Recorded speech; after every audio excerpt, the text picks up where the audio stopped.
रही और वो सीट हमारे पास है और अब पार्टी जो फैसला करेगी वो सर माथे पर होगा, मुझे मंजूर होगा। जो भी फैसला होगा, पार्टी कहेगी मुझे लड़ना है, मैं लड़ूंगी। पार्टी किसी और के लिए कहेगी, मैं जी जान लगा दूंगी उसे जिताने में। नमस्कार, मेरा नाम है आलोक कुमार। आपने सुना अलका लांबा जी को, जो आम आदमी पार्टी से आती हैं। इसके बाद कांग्रेस ने क्या कहा, यह भी आप सुनिए। देखिए, ऐसा है कि कांग्रेस पार्टी जो है वो नॉर्थ ईस्ट, चांदनी चौक और नॉर्थ वेस्ट सीट लड़ेगी।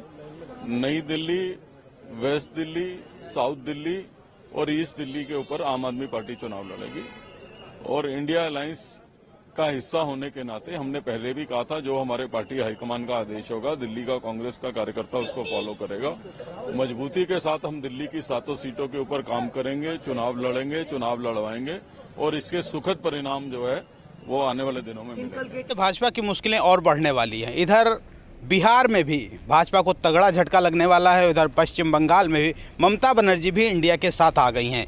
ये सारे समीकरण जो मिलते चले जा रहे हैं, कहीं ना कहीं इंडिया को मजबूत कर रहे हैं। इंडिया गठबंधन जो है इसको मजबूत कर रहे हैं। आइए पूरा सुनते हैं क्या कुछ कहा है अलका लांबा ने। रही और वो सीट हमारे पास है और अब पार्टी जो फैसला करेगी वो सर माथे पर होगा, मुझे मंजूर होगा। जो भी फैसला होगा, पार्टी कहेगी मुझे लड़ना है, मैं लड़ूंगी। पार्टी किसी और के लिए कहेगी, मैं जी जान लगा दूंगी उसे जिताने में। इसके अलावा मैम, जब अलायंस का ऐलान हुआ उसके बाद बीजेपी की प्रतिक्रिया आ रही है। वो आम आदमी पार्टी को 2016 के भाषण याद दिला रहे हैं। वो ये भी कह रहे हैं कि चोर चोर मौसेरे भाई, जो प्रतिक्रिया आ रही है भाजपा की तरफ से, कैसे देख रही हैं आप? भाजपा अपने गिरेबान में क्यों नहीं झांकती है? जिन जिन को गाली दी आज उनको गले लगा रहे हैं, है ना। गाली कितनी देते थे पीडीपी की महबूबा मुफ्ती जी को, सरकार बनाई या नहीं बनाई? शिरोमणि अकाली दल गले लग रहे थे, आज गले पड़े हुए हैं एक दूसरे को। AIADMK जो पूरा आपका तमिलनाडु में इनके साथ था, साथ छोड़ दिया। हरियाणा में जेजेपी इनके साथ आ रहा है नहीं आ रहा इनको मालूम नहीं। शिवसेना ने इनका साथ छोड़ दिया।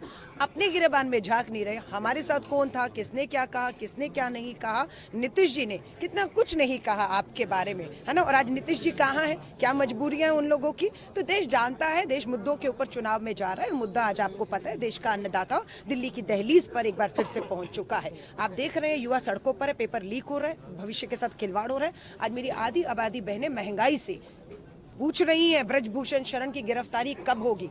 पूछ रही है बिल्किस बानो के अपराधियों को रिहा करने का अपराध किसने और क्यों किया है, जिसको सुप्रीम कोर्ट ने पलटा है ना। BHU में पढ़ने वाली हमारी एक बेटी, प्रधानमंत्री जी का संसदीय क्षेत्र वाराणसी, BHU में पढ़ने वाली बेटी के सामूहिक बलात्कारी आपकी पार्टी के प्रधानमंत्री जी, इन मुद्दों पर जवाब दीजिए। ये सब छोड़ दीजिए करना। आप दिल्ली की राजनीति को अच्छी तरीके से समझती हैं। 7 सीटों पे आपका अलायंस हो गया, 4 पे वो, 3 पे आप। अब इस अलायंस के बाद में क्या माना जाए कि आप पटखनी दे पाएंगे 7 सीटों? बिल्कुल, हम 7 की 7 दिल्ली और चंडीगढ़ की भी एक सीट है। 8 सीटें आम आदमी पार्टी और कांग्रेस मिलकर लड़ रही है। 4 पे वो है, 4 पे हम है। 8 की 8 सीटों पर भाजपा 0 होने जा रही है। एडवर्टाइजमेंट की भी बात निकल करके सामने आ रही है। साझा रैलियों को हम कब तक एक्सपेक्ट करें? जी, निश्चित तौर पे जब आप अलायंस में लड़ते हैं तो आप कॉमन मिनिमम प्रोग्राम भी बनाते हैं, आप जो है मिलके चुनाव भी लड़ते हैं, तो ये सब चीजें होंगी जल्द। आप अपनी राय कमेंट्स बॉक्स में रख सकते हैं इस गठबंधन को लेकर के। जय हिंद, जय भारत।